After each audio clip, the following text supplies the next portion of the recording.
Hello everyone, my name is Josh and welcome to WHIMS, and today I'm going to give you my reading for the fourth chapter in my short story in parts, Angel Dust. Now the story so far is, we've been introduced to Simon Parker Smith. He lives with his mother and his father. He's in his late 20s, early 30s, and he just wants a bit of direction in his life, and all of that changes when he kind of meets his boyfriend, Dennis Wakefield, and this is basically him on his first date. Now, this particular chapter goes kind of backwards. This is when they actually first met, and it basically gives the details of his first date, including a bunch of other things, which I'll go deeper into when I read the chapter.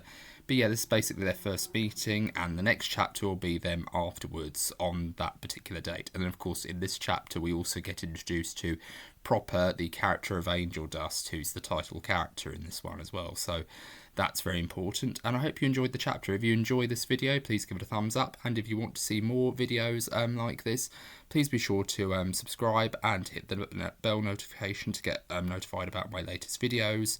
And if you're on your phone, make sure you go into your settings and switch on notifications. So I hope you enjoy the chapter, and I hope you're all having a very good day, and this is Angel Dust chapter 4. Dennis experienced a hot flush when he sat at the seat overlooking a window onto the drizzled roads of a Croydon High Street in February. It was Valentine's Day, so the lively buzz of chatter from patrons filled the cafe he sat in as he watched for Denny to arrive. When they had last met, Dennis was wearing a long leathery coat which appeared to fit in his mould, yet seeing it up close one would see it seemed to be too big for him. Simon found this both sweet and relatable, giving him an inning to talk about the time Simon's own father bought him his first suit when he was 14. It was otherwise the best fitted he had worn, with no tightness and no uncomfortable compromises made to achieve the final result. The sucking in one's breath or having a compromise is made to achieve the final result. The sucking in one's breath or having to go on a diet when the trousers were buttoned and secured with a belt. Yet when he looked into the mirror the first time, he looked like a child playing at being grown up. The cuffs were too short for his wrist to fit around. He survived the day, however, his mum and dad's 30th wedding anniversary. He just wanted to look his best, but he didn't feel it on the whole. Dennis Wakefield was running late. The agreed-upon time was seen as a manageable window, and Dennis, Denny, a shorthand nickname for his date, was given plenty of notice to ring ahead and explain his situation. Dennis was insistent, however. "Are you sure I don't mind just changing it to later, or perhaps another day?" Simon tried to keep the disappointment out of his voice when he dialed Denny's number to check his progress. Dennis hadn't been to Croydon since 2001 when he was 15. Simon was only 7 years old back then. "No, it's okay. No, it's all right. I'll be there soon, I promise." "Okay, travel safe, sweetheart. Do you want me to get you a coffee before you arrive?" Simon could hear the sound of tyres tearing through a puddle as Denny's voice emanated through the muffled noise. "Nah, you're right, babes. It'll be cold by the time I get there, so don't worry, everything's on me, okay?" Simon was going to protest, but given that Dennis was late and he had waited for this all year, Simon didn't feel the need to make things heated between them. "Wars have been made less out of petty squabbles, Si. Don't worry yourself. It wasn't your fault." The voice of his grandmother chimed in his head, making him ache from the memory of Sundays at her bungalow. The spacious living room, the rug-carpeted floors, and the scorching array of foods was always a sight to behold. A fire was always lit in the winter, and Simon remembered spending many an evening watching the embers dance in the grate too, and of being lulled into oblivion to the sound of Christmas songs on the radio. Simon wondered, sitting in the cafe with a drink close to hand, what his nan and Grandad would have thought of his coming out. Grandad was a lot more difficult to read.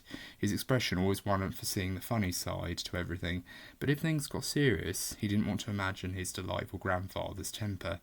He chose to remember the smiles and the feeling of warmth his Grandad gave, the infectious cackle he emanated whilst blowing a few raspberries on his cheek and chin in greeting when Simon was small enough to ride on his father's shoulder.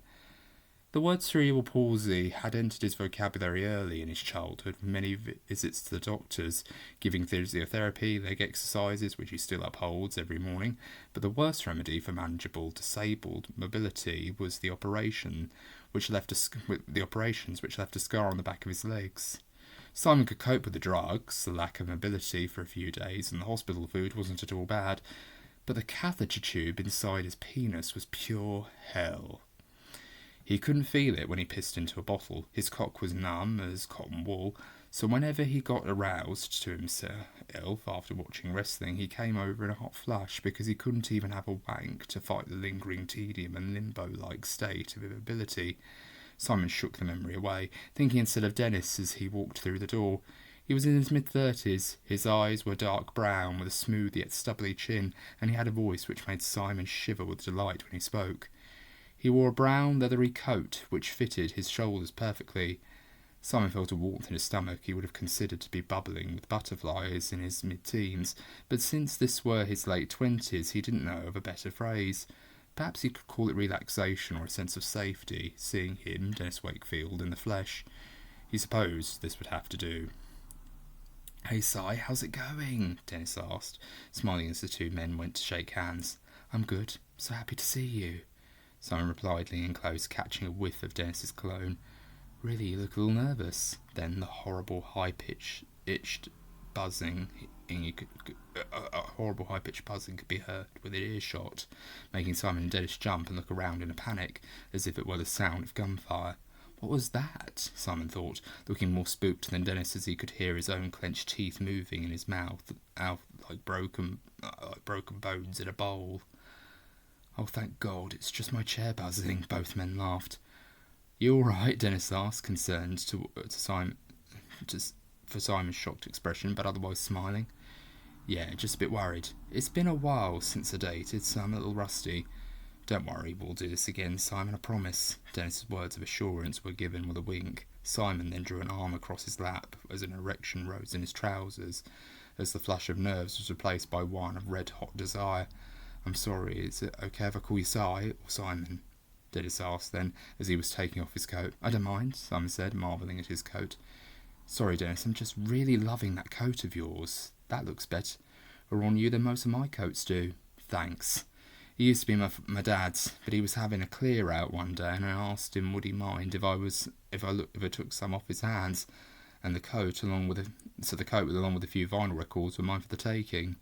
"Nice. How about you, Dennis? How would you like to be called?" "Dennis." Dennis then made a sound in imitation of a raspberry and said with a look of consideration on his face, "Well, aside from a few occasions, I haven't been called Denny since I was 8, Dennis said while playing it leaning back in his chair, which caught him off guard when he found it tilted. Simon tried to look serious, but then a smirk crossed his lips when he saw Dennis's reaction.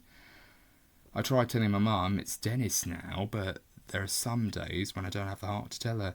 You know what I mean. So you can call me Denny if you want, but I like Dennis. Fits in more with the uniform better than Denny." "That's fair. Sorry, Dennis." "Yes, would you like a drink? I haven't been up yet." "Sure. What do you want? Like I said, this one's on me." Simon was taken aback more by the gesture than the stance Dennis took when he rose from his seat, an invitation to the dance with his knee bent down and his palm exposed in a gift-giving gesture which made Simon briefly nervous again as he made up his mind. "Oh, can I have a cappuccino and a croissant, please?" "Sorry, say that again, Si?" Dennis asked, with a squinting of his eyes which made Simon's heart flutter with delight. Flutter with delight? Seriously, Simon, behave yourself. The only benefits of being a teenager, besides the privileges of maturity or another way of feeling grown up, is the pleasures one finds in using clumsy metaphors. "Can I have a croissant, please?" Simon repeated with a smile. "Of course. Sorry, you said that in a really posh way and I had to make sure." Dennis winked again. Dennis went up to order the coffees and pastry Simon and Dennis both wanted, and having returned to the table, talk turned to his profession. Dennis was a police officer, and had been so for 19 years. Started because of an incident that happened in his childhood when a school bully named Tim Chase was harassing him and his best friend after a school football. "That's what I really wanted to do," Dennis said, with a wandering expression on his face, as if he was lost in a reverie. Dennis was a West Ham fan. He said he had to be a West Ham fan because his father took him to a game when he was 5, and he loved the atmosphere of the stadium and the colours of their uniform fitted his temperament. "It suited you. It suits you," Simon remarked to him once via text. "I just love the game, and it brought me and my dad closer. But I was getting battered in my schoolwork because I wanted to play football. So I went down that path, thinking it was going to be something that I was sticking with until I was older, and then I was playing football with my mates. His loyalties were binding, already being related by blood and being from the East End, but the deal was sealed when he bought a West Ham shirt on his birthday, the way the shirt felt on his shoulders and how getting one shirt after another and how he seemed to grow with each one he bought. It was the closest thing, and this goes for any football fan, to wearing a suit of armour. He felt pride in knowing he was his father's son. When he became a fan, there are usually two avenues of loyalty you need to follow when choosing a team. Familial ties, or they have to be your local team. In Dennis's case, the Hammers fitted both. So who do you support then, Simon? Chelsea. But for my local team, I support Crystal Palace. Why? Chelsea's my dad's team, so I had no choice, in the words of Susie Sue. Dennis laughed then. Fair enough. Dennis said finally as he wiped away tears of amusement and empathy. And I live in Croydon, so Crystal Palace had to be. Nice. What do you think of the other teams? Dennis asked with a smile, probably aware of the fact that he was putting Simon on the spot. A smile crossed Simon's lips as he went about doing the same gesture of leaning back in his electric wheelchair, somewhat exaggeratedly so, as he considered the outcomes. Well, I can't say anything bad about Arsenal because my cousins and uncles support them. Oh, foul, you're cheating. Come on, tell us how you really feel. No, I'm not going there. That's my one exception. Dennis raised his hands upright as if admitting defeat. Manchester City, in terms of fan and player ratio, the team itself could go places and earn much respect, extra me, if they didn't have blue balls. This remark nearly left Dennis choking on his coffee. Blue balls? Dennis sneered with a smile, his voice muted somewhat from the surgent flush of caffeine.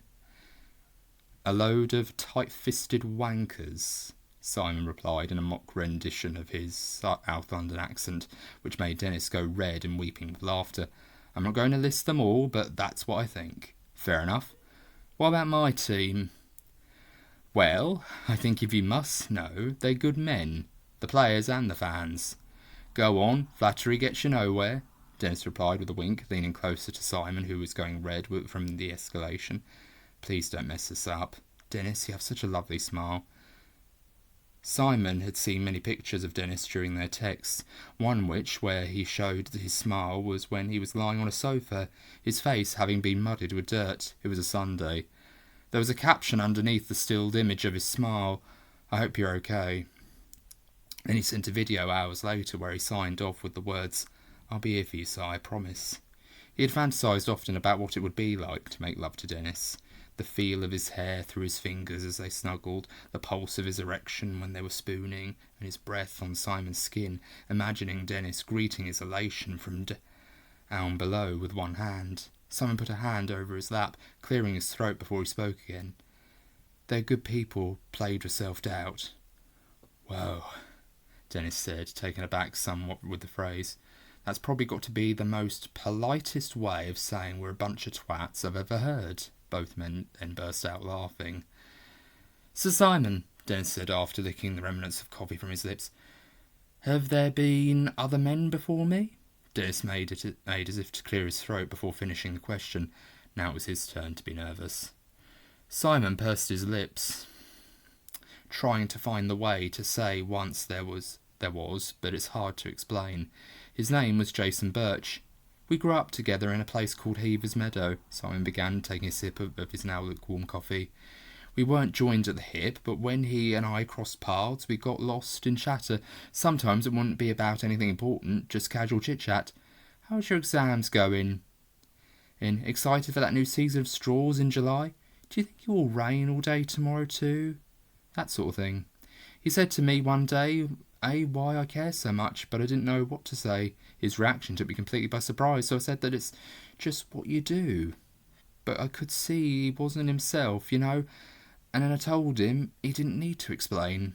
And what did he say? Dennis asked, which stirred Simon from his trance-like reverie. He said, good, because I wouldn't know where to start. I told him, why? I don't, you just tell me and we'll see. He says, that's fantastic, but there's just one problem. I said, what's that? And he said, I really don't know where to start. He laughed and I followed. I don't know why. The more I think about it, I couldn't see what was so funny. Simon laughed after he felt a lump in his throat, remembering the shrouds on the playground that day casting ripples on the ground as he and Jason were talking, their voices complementary to the vibrant surroundings when only one voice was heard. He was crying. His hands were in his face. He wasn't just sad, he was distraught. He wanted guidance. I told him, would he like a hug, and he just nodded. Simon then told Dennis about the time when they left school. Both he and Jason said they'd keep in touch, but due to the crowded assembly due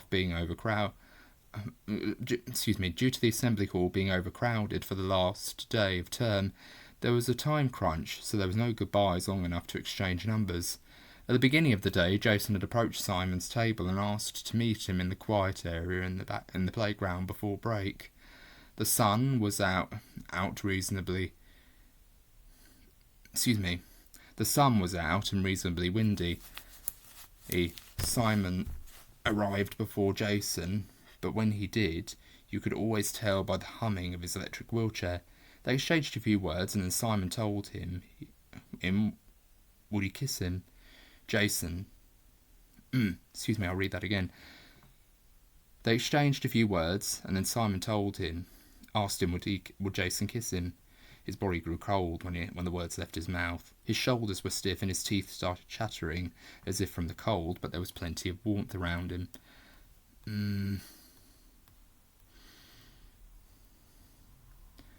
Bloody hell, you kept that quiet, didn't you? Jason said when the two had finished having sex. Although many who were witnesses wouldn't have deemed it so. Jason was in his wheelchair, while Simon could hear the rickety clicking and smashing of his own K-walker whilst helping Jason achieve a happy ever after. But the men remained fully clothed. Simon didn't tell Dennis any more of Jason, only that they met up again, exchanged numbers and arranged a date. One coffee turned into dinner, that turned into theatre excursions, and then he just vanished. Dennis, we've been dating for a while now, and I wanted to know, can I kiss you? Dennis, having polished off the remainder of his drink, instructed Simon to get his coat and follow out of the cafe and through the streets of central Croydon. They walked together down the pavement of slowly fading light. The pub, which started in a downhill slope and ended in a strangely positioned ledge, would have been frequented by smokers and filled with the laughter of middle-aged couples by day, now held vacant seats. The tram stop, to which a Pizza Express was opposite, gleamed with the arrival and departure times of trains overhead, whilst the rest of the once busy street was hushed. Dennis, with his footsteps and the whizzing of Simon's electric wheelchair, were the only ones who entertained the gloom with their sounds. Dennis turned down a long downhill slope with tram tracks in the centre of the curvature dip. There was a rush of memory that struck Simon with tears, as this is where he and Jason went to see a movie just a few meters back, where he and Dennis were now treading. The lifts weren't working that day, so a member of staff took them to an alternative path to a warehouse where a lift to the upper floors of the cinema resided. Sorry about this. My iPad's going crazy.